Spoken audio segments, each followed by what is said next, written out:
Hey guys, last night I was reading through the Gospel of Matthew and specifically focusing in on the Sermon on the Mount, or that was the plan.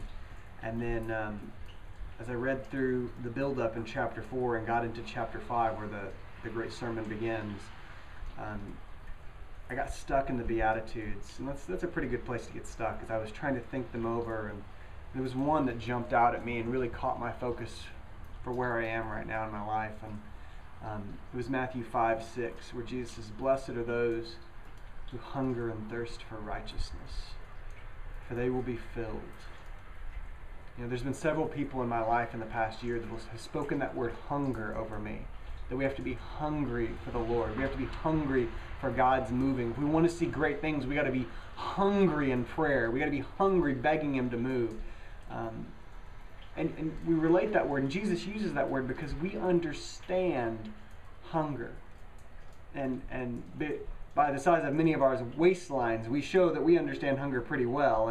And the idea here is that when you're hungry, you go to the pantry. When you're hungry, you go to the cupboard. When you're hungry, you go to the fridge and you satiate your desire. You end your hunger by eating. It's very rare that you'll be hungry all day and just do nothing about it. Well, I'm just hungry, which is part of the beauty of a fast, by the way, that you're sacrificing something that your body not only wants but desperately needs. You're saying, no, I'm setting this aside. But this idea of being hungry for God, being hungry for His goodness, His righteousness, and that Jesus says, "Blessed are those who hunger and thirst for righteousness, for they will have their fill." They will be filled. It reminds me of James 4:8, where James promises, if you seek me, if you draw near to me, you will find that I draw near to you. If you want me, my child, you can have me. And I would just ask you, my friends, what are you hungry for? You might go, well, pizza right now sounds nice. I could do a little pepperoni, thin crust. That'd be nice. New York style would be okay with me.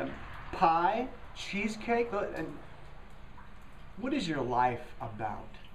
That's what you're hungry for. Listen, if you're hungry for being a good mother, then your life is always about your children. If you're hungry about your marriage, you're constantly working on it and help shaping it, help keeping it healthy.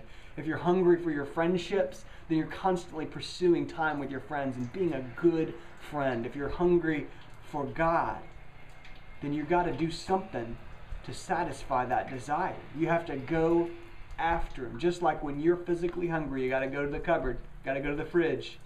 And when you're hungry for Jesus, you got to go. You got to do something. You got to respond. And Jesus promises this incredible good news. If you're hungry and thirsty for me, I'm the bread of life.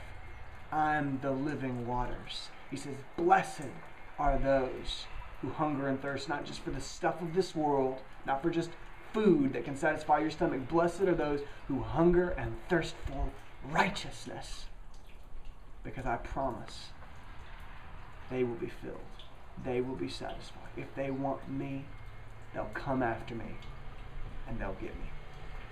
Have a great day, guys.